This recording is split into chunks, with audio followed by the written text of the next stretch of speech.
Welcome to the SENDcast. My name is Dale Pickles. I'm the host of the SENDcast and the managing director of B Squared.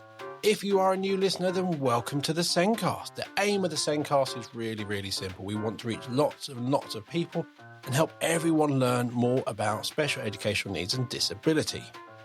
On this week's episode, we discussed Improve, Not Prove, how schools can use self-evaluation for continuous improvement around inclusion.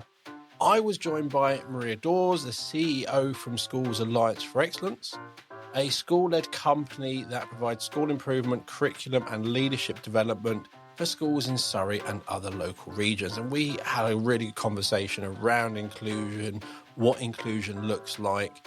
And it's not a nice, simple, these are the 5 steps you do. It's a conversation for every school to have that looks different in every single school. The SENDcast is created and produced by us here at B Squared. We are the assessment people. We are known for helping schools to show the small steps of progress pupils with SEND make. And over the last few years, we have been creating an inclusive assessment system that can be used with all pupils in primary schools. The system has different levels of detail for different levels of ability, but it makes looking at whole school data and comparing your SEND pupils and your non-SEND pupils really simple. It also reduces teacher workload by only having one system to use, and our new features to simplify report writing are really good. And as well, it saves schools money by just having one system. Visit the B Squared website or click on the meeting link in the show notes to book a meeting with me. I can take you through our assessment software and how it can help you. Now, I'm going to let you get on with the podcast.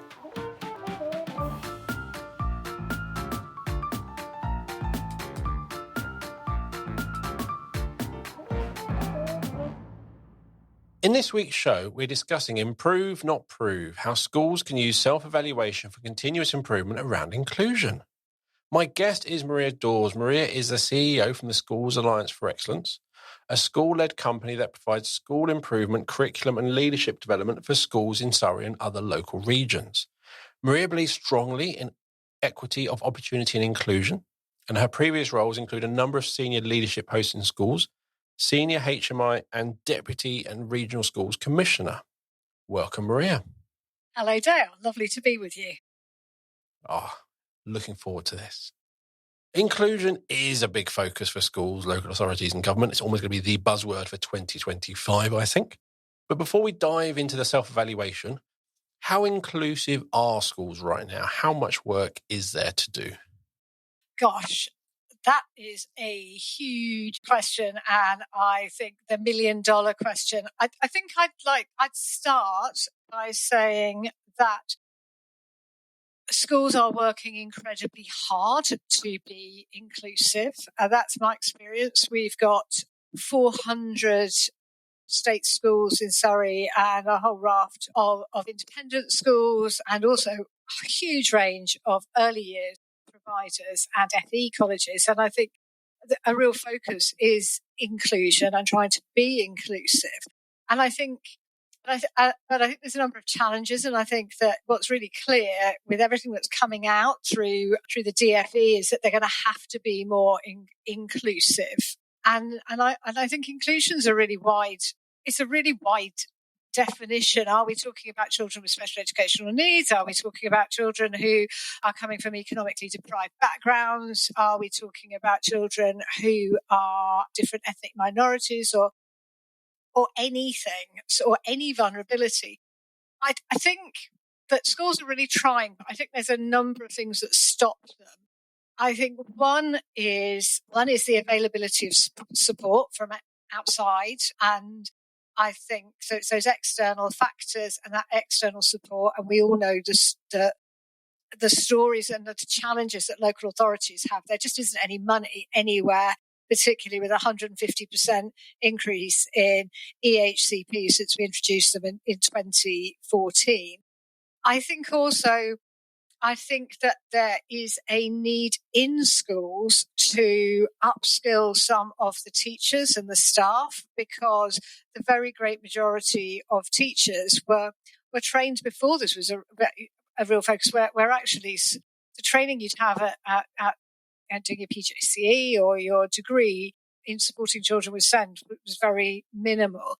I also think that there's a challenge in some schools that there's a bit of a deficit model, and we're always trying to fix a problem as opposed to looking at the much wider problem about the thing that we have to do is make sure our quality of teaching, our pedagogy is fit for everybody. And then the last thing I think is that there's also been this real, there hasn't been an incentive, a disincentive, that's the word, I can think of it, the disincentive of the accountability system and the top-down accountability system, which is, you know, where are you in your performance tables? How are you doing in Ofsted? And that top-down accountability has really, I think, meant that there's been a disincentive for schools to be as inclusive. So I think we've gone a long way. I think there's a real will to be more inclusive. There's a need to be more inclusive, and schools are going to have to be inclusive. But goodness me, there's a number of barriers that I think we've got to address if we are going to get that. Definitely. And I think the league tables is my biggest issue, the fact that in reality, less SEN in your schools make you look better. Absolutely. So the incentives are to not have SEN because you're up the league tables and all of that. And that is my biggest issue. And that is the incentive, and that often defines the intent of the school. Absolutely. And once you have that intent, everything else in that school will follow that. Yeah, and I think, Dale, if you throw into that, which I think is really interesting, and I am hopeful here with the France's curriculum and assessment review, the curriculum is not totally fit for purpose, and I think we've got to look at things in a different way. And what I am hopeful of is, with Becky France's background and the work that she's led at the EEF and the focus that they have on some of our most underserved and vulnerable children and young people, we will come out with a more inclusive curriculum.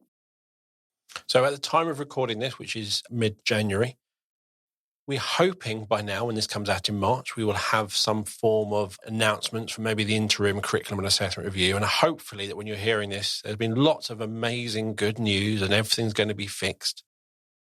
Probably not, but it'd be lovely to know that actually, yes. But yeah, to me, there's lots of things in the curriculum. For me, obviously, me and assessment are very important. But I'm hoping that we really look at how we do assessment across the board and move away from everything being high stakes, end of GCSEs, exams. I think that doesn't help. Absolutely. And because I think there's so many different ways of assessing, and assessments, summative assessments are, they're an end point that, it still frustrates me how many people, how we still define success by how many GCSEs you've got or how many A levels you've got. And that's often defines how somebody is for so many years in the future.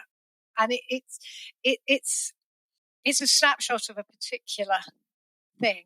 And I think that we need to be much broader, and we need to look much bigger. I think the other thing, which we also, when this comes out, because we don't know when we're recording this, is what Ofsted are going to say, which I think it is something that I think will make inclusion a more central focus, and we'll have greater clarity on what that looks like as well. So, as an organisation, there has been created the Surrey Inclusion Framework. Yep. What's that for? What does that do? Well, I suppose where we started from is, I think at the heart of the development of that was our focus that we've had in Surrey and at Schools Alliance for Excellence on wanting underserved pupils with additional needs, those who are disadvantaged, underserved, or got to be honest, any other vulnerabilities. We want them to enjoy educational equity, which provides every possible opportunity for them to achieve their best.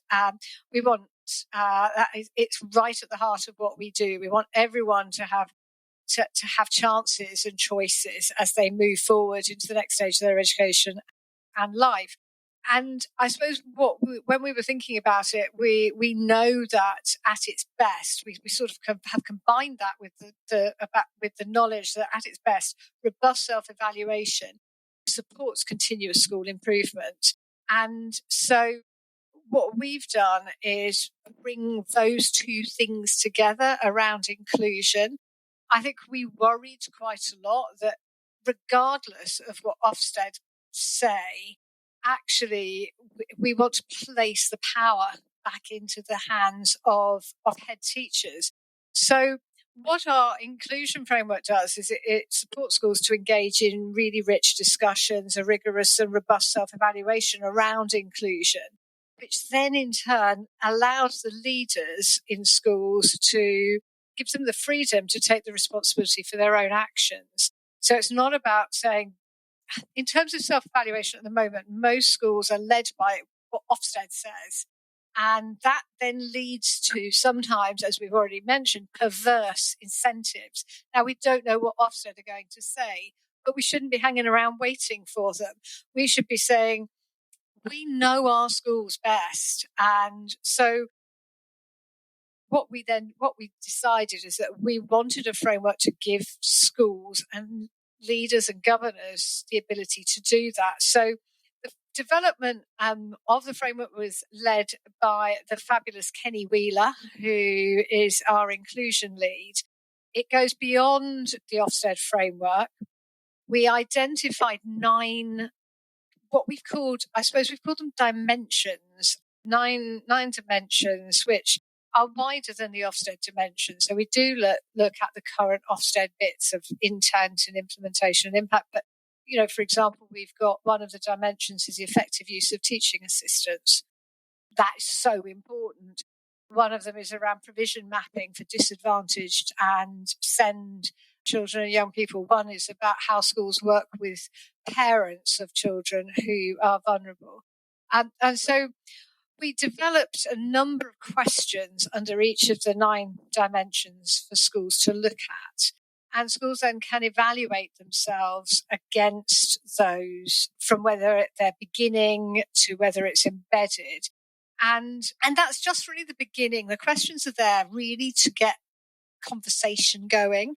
But we also wanted something that was easy for schools to use. So we worked with a company called Evaluate My School, who do a lot of self-evaluations. It's a great app, really, that schools could use to ensure that we had a really friendly and accessible platform for schools. So they can then use the app to record the outcomes of the evaluation. We've said to the schools that are using it, and we've got about 180 schools that have been using it, you could use it how you want to use it. We're not expecting you to go through each of the 9 dimensions and answer each of the questions. You can do, but you might want to just choose one dimension. And we've had schools that have said, right, we know we want to focus on use of teaching assistants, so we're going to just use that one dimension. And we're going to test our thoughts with the senior leadership team, with middle leaders. We're going to test it with our SENCo and our teaching assistants.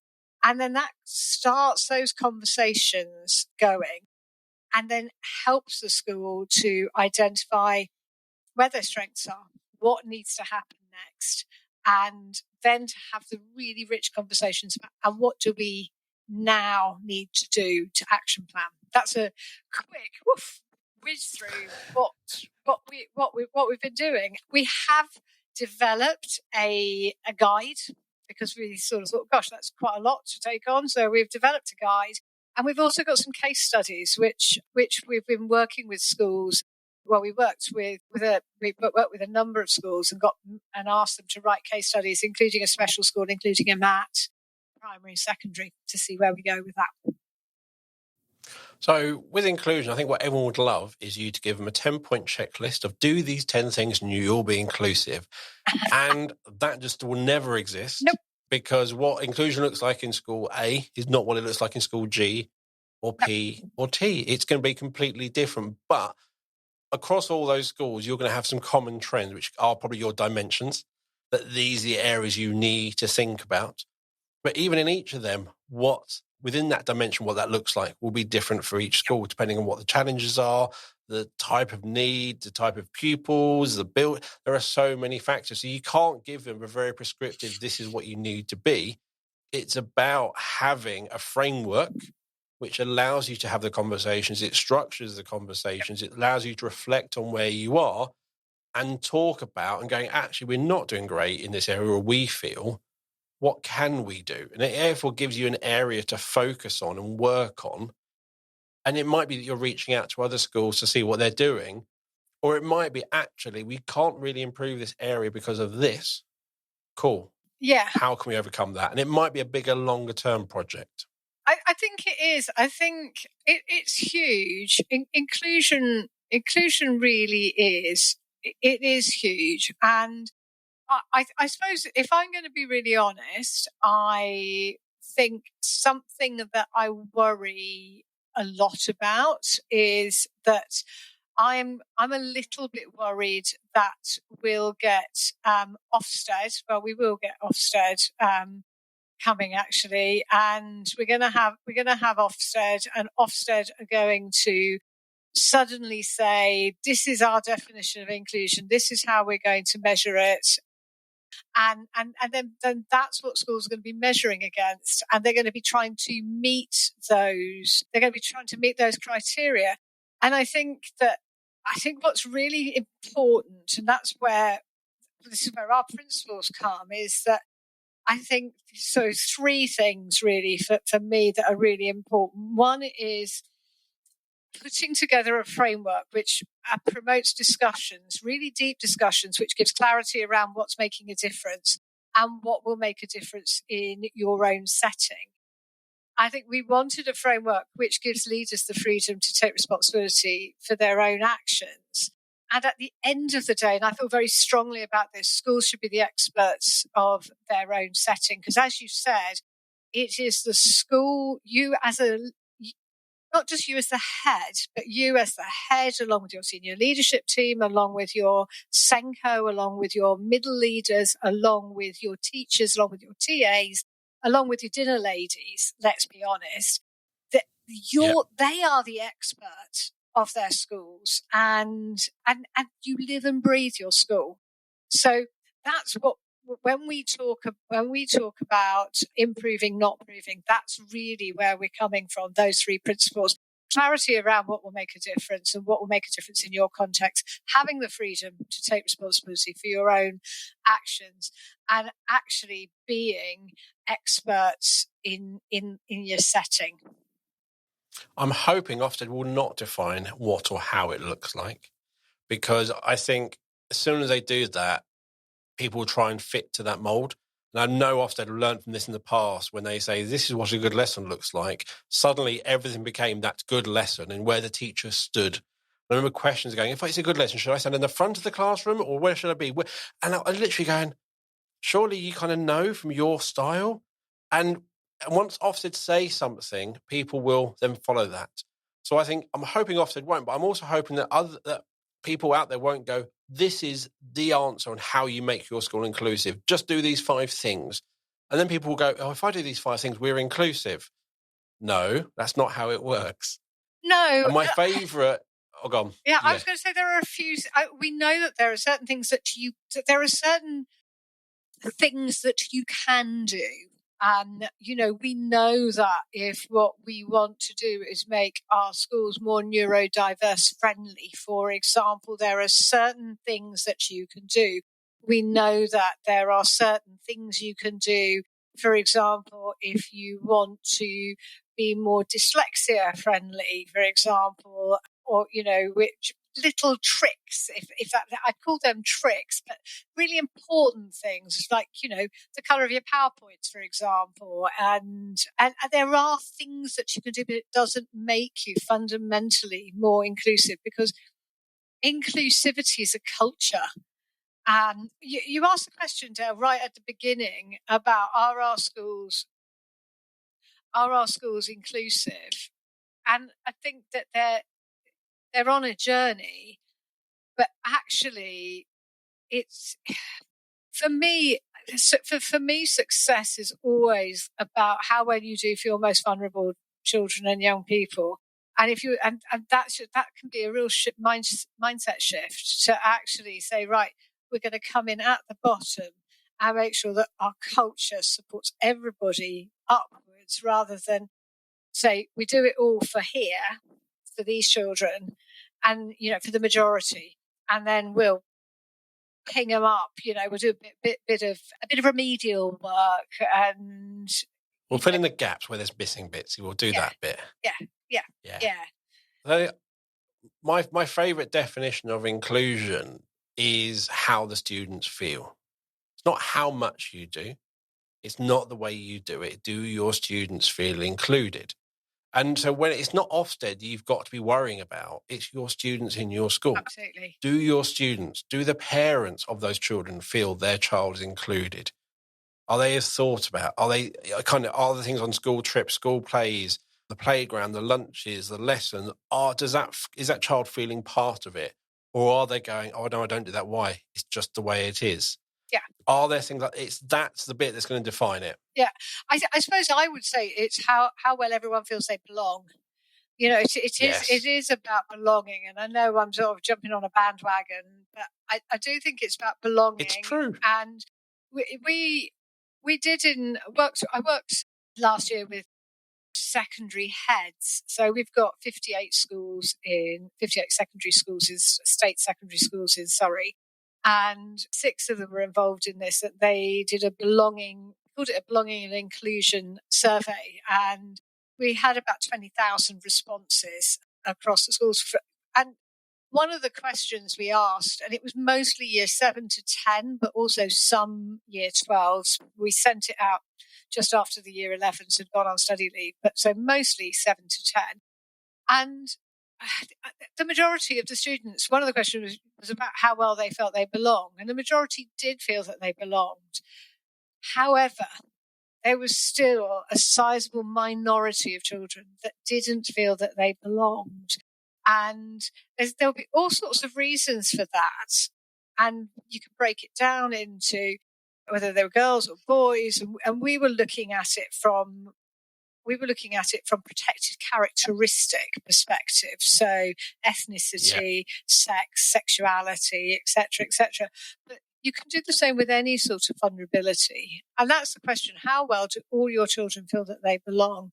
And how well, and for me, inclusivity is how well are you preparing them to ensure that they all have the chances, the choices. Sonia Blanford used that in her book Chances and Choices, and how are we supporting those children to make their own choices? What are we giving them to make their own choices? How are we preparing them to have their own chances, whatever that might be? So within that secondary school survey, were there groups where it was really identifiable that they did not have such a strong sense of belonging? Or was it kind of across the board, it was the same sort of percentage? Or were there some groups you're going, actually, we do have a problem here? Yeah, so interestingly, children that were either identifying, they were identifying as part of the LGBTQ plus group, for example, that was really interesting, that they were feeling less that they belonged. They also felt that they were being more discriminated against, actually, so that was really interesting that, we haven't still quite got that right yet. We think we've come a long way, but we have come a long way. We have come a huge way. We really have. But at the same time, potentially we haven't come as far as we think. I think it's also children that were from minority ethnic groups, often felt that they were not all of them. Again, it isn't by any means all of them, but again, there's still some feel that they're not as included as some of the other groups. So yeah, I think it's really interesting when you look at the sort of the outcomes that came out of that. And there's things you can do. So my daughter's primary school, we live in quite a lovely area in Berkshire. I grew up in Croydon, which was a very mixed ethnic area, lots going on. Come to this area and it's predominantly white. Yeah. So when you talk about feeling included, if actually you have those conversations, it's like, actually, it's hard to feel included with such small numbers. There's limited things you can do. Yeah. Cool. But what can you do? That's always that question. What can we do?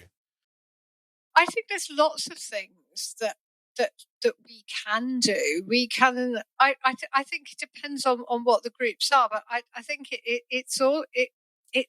I think we've got to, as teachers, we have to be aware that there are differences. We're never going to get rid of differences, and there's nothing wrong with there being differences.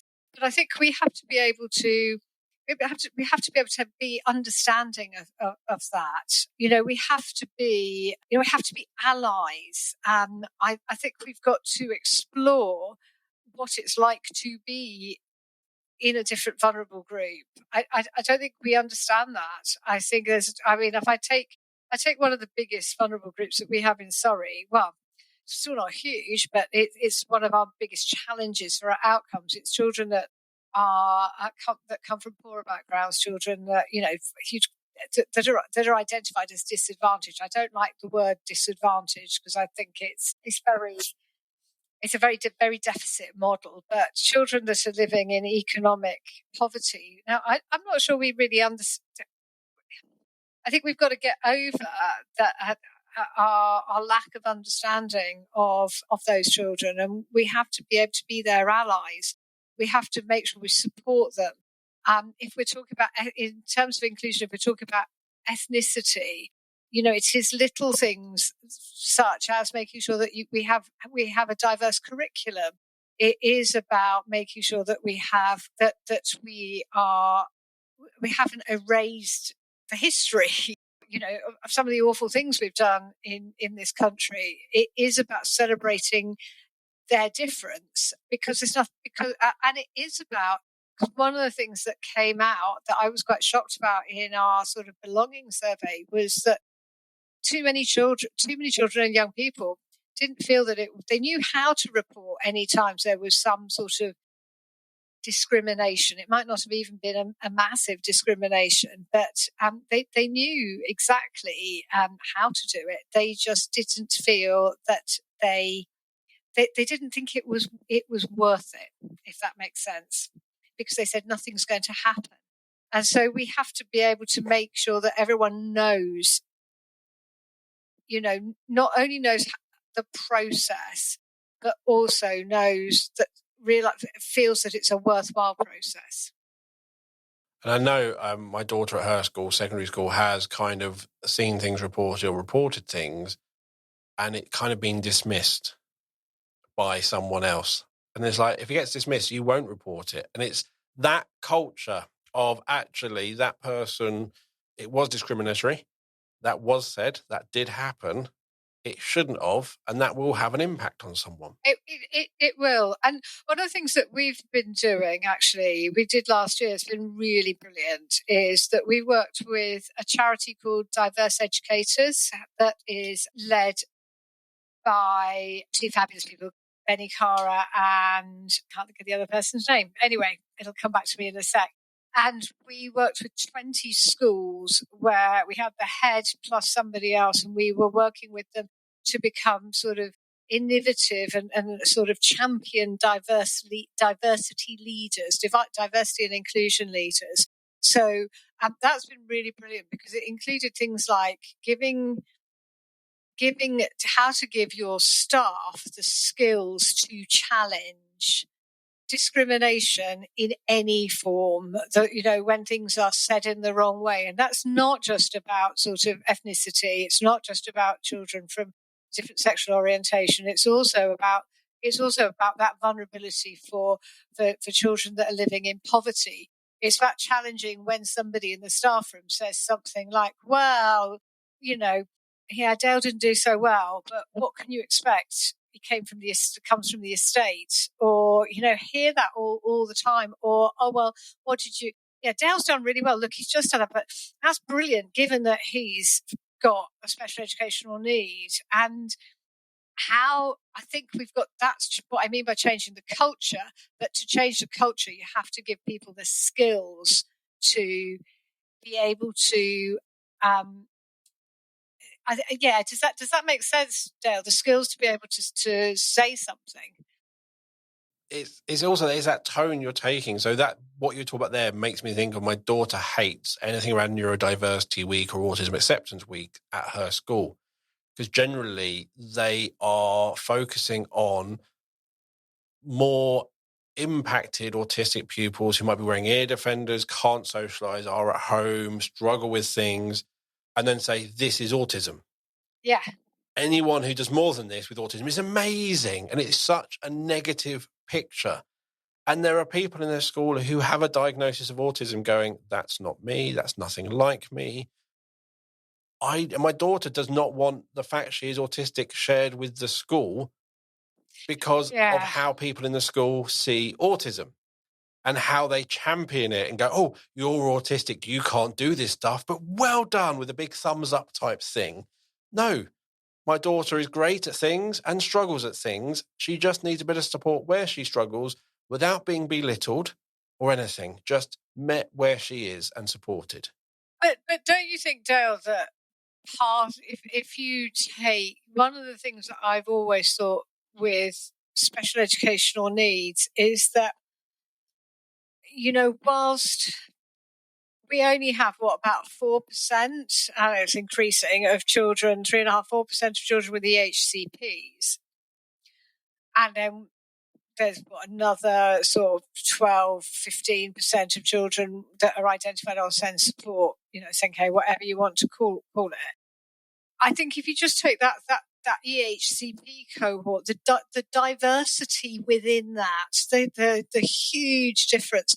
If you take neurodiversity, if you can cut it so many different ways. You can't just say it's very easy to get a label, and I think that's again the culture. And one of the things we try and pick up on in terms of school improvement, in terms of the work that we do and the inclusion framework, that labels are useful, because labels are now sometimes to cut things statistically.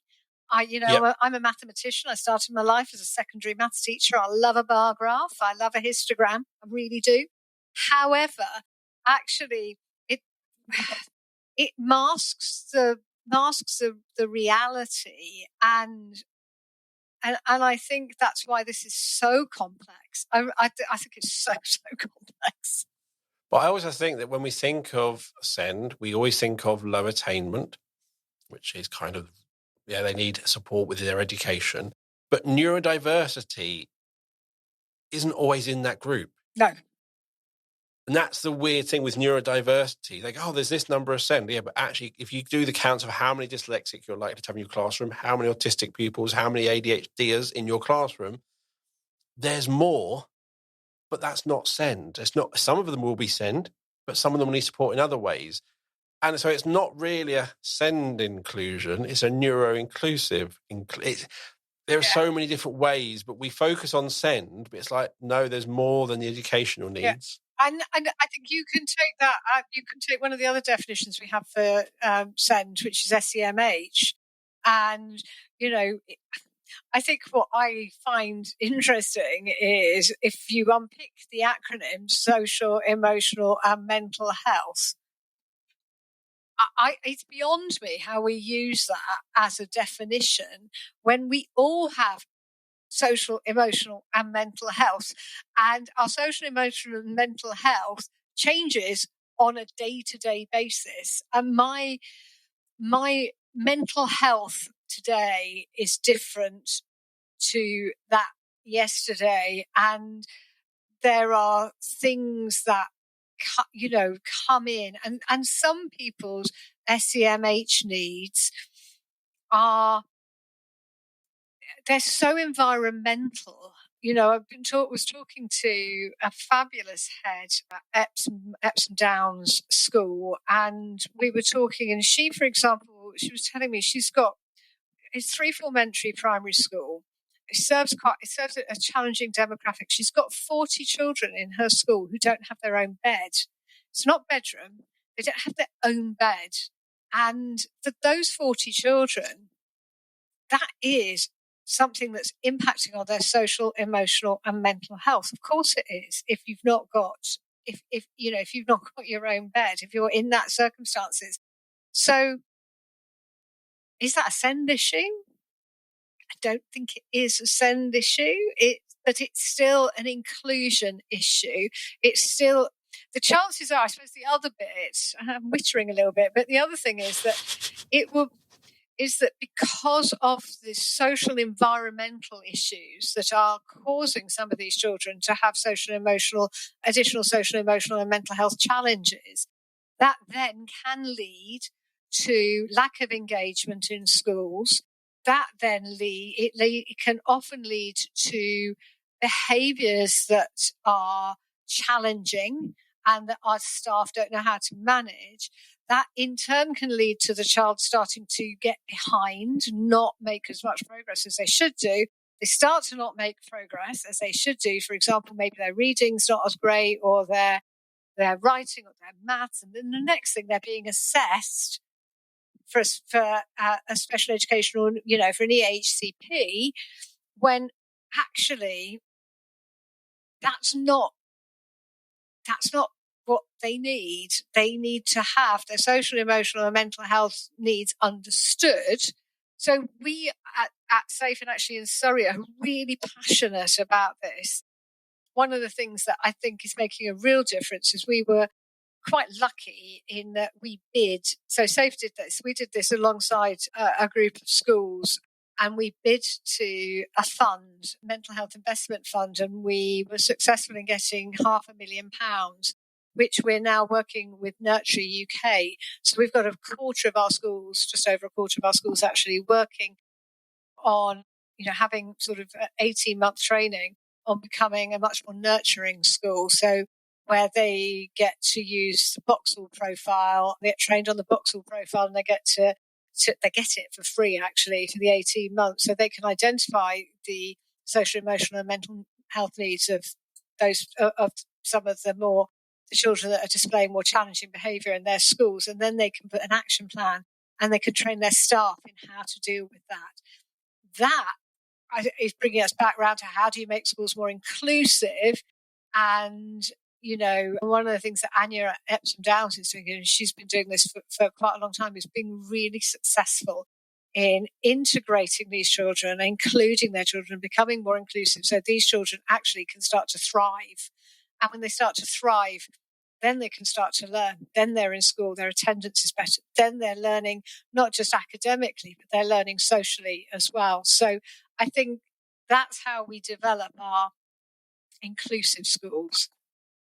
There's a big hole, and I look at the picture from the outside without taking any workloads on. I see kind of, as you said, someone's mental health starts deteriorating. It deteriorates. They get less engaged in school. They become, and at some point, they then become on the SEND register. Yeah. Then it gets further behind, they get EHCP. But it's like, cool. But where's the bit before they went onto the SEND register? Where's that remit? And to me, when I heard of mental health leads in school, I was like, yes, we're going somewhere with this. And they created the mental health leads. And that's the job done, it seems. We've got mental health leads in schools. We've fixed the problem. No, actually, there should be something around this, because there are children struggling who will not feel included. They're the children who could be struggling with attendance and things like that, persistent disruptive behaviour. It's around mental health. That's not special needs. Yes, SEMH is one of the 4 broad areas, but it's their mental health that needs supporting.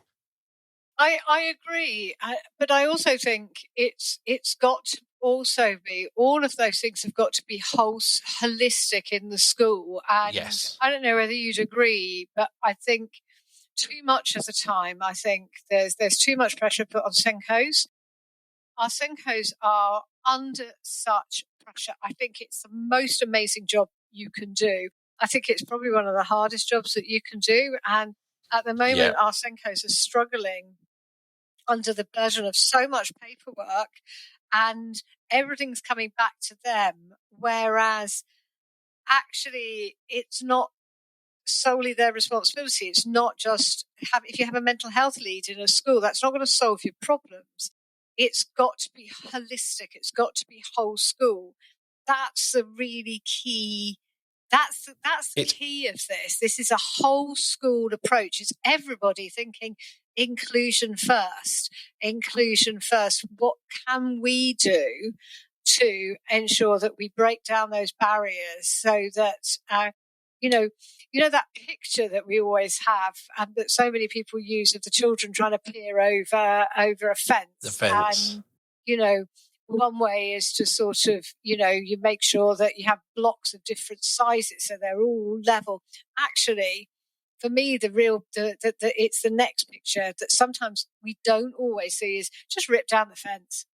We've all got to be, that's where we need to be aiming, that there is no fence, there are no barriers. There will be barriers, however, but it's everybody's responsibility. SEND is everybody's responsibility. Inclusion is everybody's responsibility.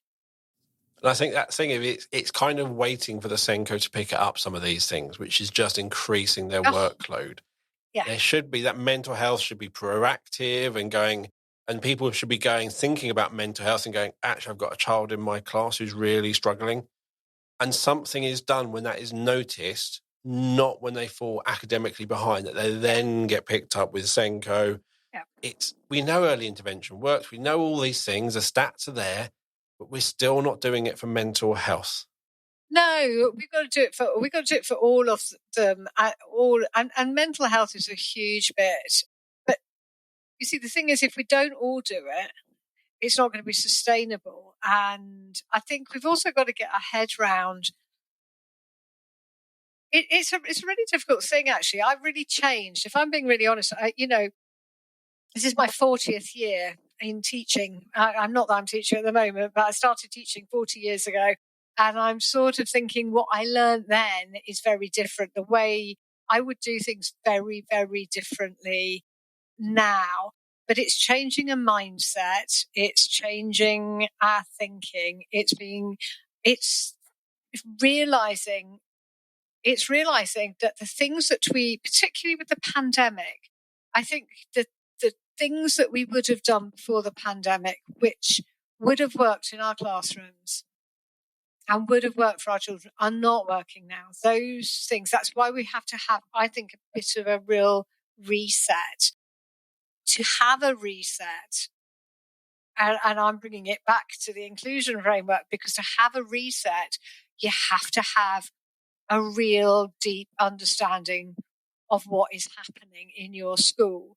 You've really got to be thinking, okay, have I asked the right questions? Have I had the right conversations? Have I brought the right people in to have these conversations? Do I know what's working?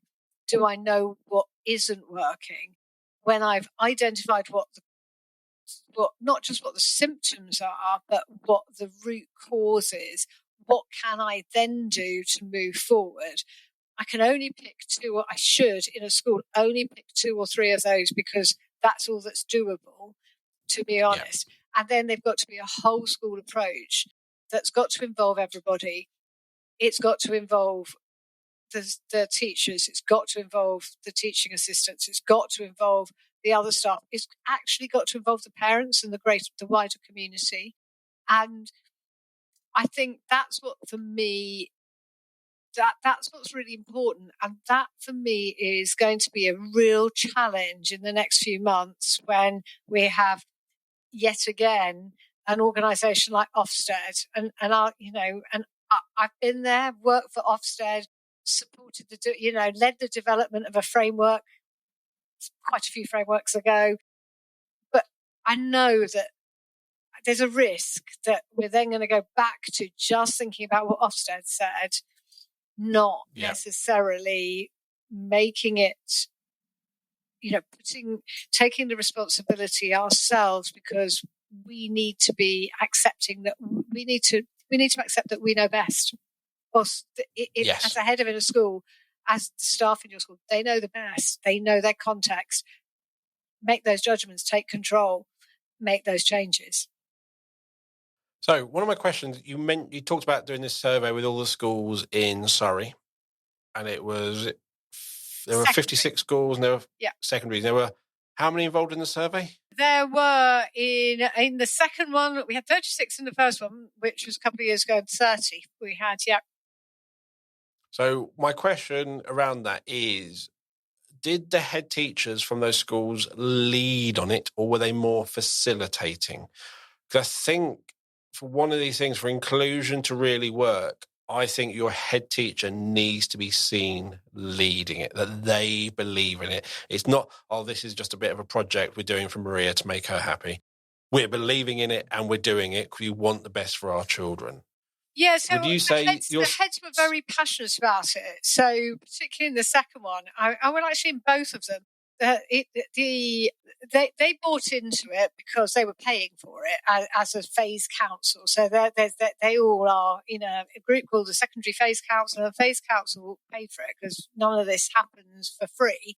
So they were very bought into it, and they have been very bought into it, and as a result of the survey, that's why a number of them have gone on to do our diverse leaders training. Our secondary schools are very passionate about this, particularly, as I said, the survey that we did was less around SEND and more around the protected characteristics. And it's something that they know, and particularly since it didn't, the results in the first one were quite poor around some of the protected characteristics. They know that they're very passionate about wanting to make a difference, because why is it that male students are more than female students are more likely to feel that they belong? Why is it that transgender and non-binary students, along with those, for example, the Gypsy Roma traveller community, are the least likely to feel that they belong? Why is it, to be honest, I'm just looking at the results here. Why is it that whilst it's the results have improved, we've still got 30% of all of the children and young people that responded that said they didn't belong? That's nearly a third. That's a lot, isn't it? That's a high number. That's a real. And when did you run the survey the first time? We ran the survey in 2022. So outcomes have improved, and I'm maybe thinking about it. Well, one would expect that, Dale, because in secondary schools in 2022. By the time we got to 2022, we'd just come out of COVID, hadn't we? If you think about it, we had 3 lockdowns, and some of these children, had only just been back in school for that for the 2021-22 year. So I think it's good that it's really improved, but it's also interesting that the differences between the different characteristic groups. I think a thing that we'd probably be really interested in doing, we might look at doing, is thinking, well, what do we do for children that are identified as economically disadvantaged? How do we break that down to children, for example, that are identified with in a mainstream school? How do we do it for some of the other vulnerable groups that aren't classified as, haven't got a protected characteristic? So classifications such as young carers, because I think that's a whole nother ball game. And even with young carers, that's a voluntary label. So it gets really interesting. Yeah, it is a voluntary label. And then the other bit is the other thing that I think is really interesting in all of this work, and again bringing it back to SEND, is that it's each child is an individual, and so many children have multiple vulnerabilities. So we use these broad labels such as SEND or additional needs. We try and sorry not to use the words special educational needs. I mean, we do because you have to for legal, that's the DFE's definition. But we asked our children and young people, and they really didn't like that. So we called it additional needs as opposed to SEND. But children with additional needs are a broad spectrum. And then so many children, that have got additional needs might also be living in poverty. So many of those children might be children that have a different ethnicity. There's so many multiple vulnerabilities that's what makes inclusion really difficult, but it makes it really exciting. Because you could have children, let's go for sexuality, with completely different experiences based on family and various other factors. So one could feel really supportive, or one. It's kind of, there are things that bring you together, but there's just as many differences. And it's interesting. SEND is what we use SEND in England. In Scotland, it's ASN, additional support needs, and in Wales, it's additional learning needs. The rest of the world, it's still SEND. Yeah, absolutely. In lots of places, it's an international term, but it is a term that is kind of people are going off. I think so, yeah. I also think it's interesting. I think the narrative, and maybe by the time this podcast goes out, we might have a bit more clarity over it. But, the narrative as we are, now coming out of Christmas and the new year, what are we, 6 months into a new government? The narrative I hear a lot is, the SEND system is broken. And, there's a lot of reports coming out about it. And there's a lot of, it's the thing that is at the top of our school leaders' minds. I do think that, Dale. I think that if you ask them, I think it's the thing that's one of their biggest challenges. But the select committee have set up the investigation in the sort of the review of it with a solution focused. They're saying a solution focused approach. So maybe by the time a couple of months comes and this is out, we'll have a little bit more clarity. But I think we've got to have some systemic changes. We have to, all of us, look at things in differently, and we have to look at things in a more inclusive way. But we also are going to need that. So we're going to have to really look at our own system, our own school, our own local authority. Government needs to look at what they do, and I think also accept that this isn't going to be a quick fix. No, there's lots of things, and it is a big complex, especially around neurodiversity. It's not something that a policy change which will fix in 3 weeks. It's going to take years to kind of do, and it's not a case of, if you think about children's engagement in school and the attendance, is children are voting with their feet and not getting out of bed, that school isn't working for them, or school is not an enjoyable place to be, school is not a safe place to be.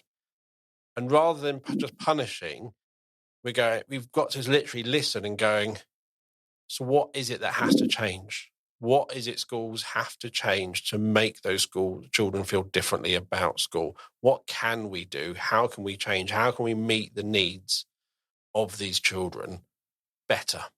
Rather than saying, this is our offering, you need to accept it. I agree. Absolutely, 100%. How can we meet the needs of all of our children? What can we do? We need to be restless in our approach, I think, for that. Definitely. And I'm going to wrap it up there. And I could keep talking for hours. I really could. Gosh, we've gone all over the place. We do. It's the name of the game of the podcast. Here's what we're trying to talk about. And I should really rate each podcast and how well we kept on track. Because one of the ones I did It was with Helen. And I literally, at the end of it, I went, we talked about nothing that we wanted to talk about. We're going to have to re-record this podcast actually talking about what we intended to talk about. That was a really 0 out of 10 for staying on topic. So thank you for coming on that. Really enjoyed it. Well, I really enjoyed that as well. Thank you. Good. It's our aim of the game.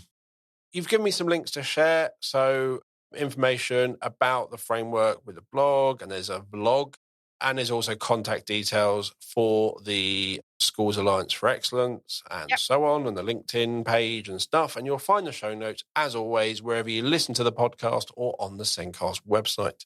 So thank you for listening to the show. If you haven't subscribed already, please subscribe. And you'll find links to subscribe across all the different platforms wherever you're listening to it. Everyone knows B Squared for helping schools to show the small sets of progress pupils with SEND make. And over the last few years, we've been creating an inclusive assessment system that can be used for all pupils. One system for everyone. The system has different levels of details of different levels of ability, but it makes looking at whole school data and comparing your SEND pupils and your non-SEND pupils really, really simple. It also reduces teacher workload by only having one system to use and new features to simplify report writing. Finally, it saves schools money. If you're interested and want to find out more, you can find a link to the website or to book a meeting with me in the show notes. You can also find out about our online training, our videos, our webinars, our blog. It's all on the B Squared website. So thank you for listening. We'll be back next week with another episode of the SENDcast. It is goodbye from me. Goodbye from me. Lovely to be here, Dales. Thank you. Bye, everyone.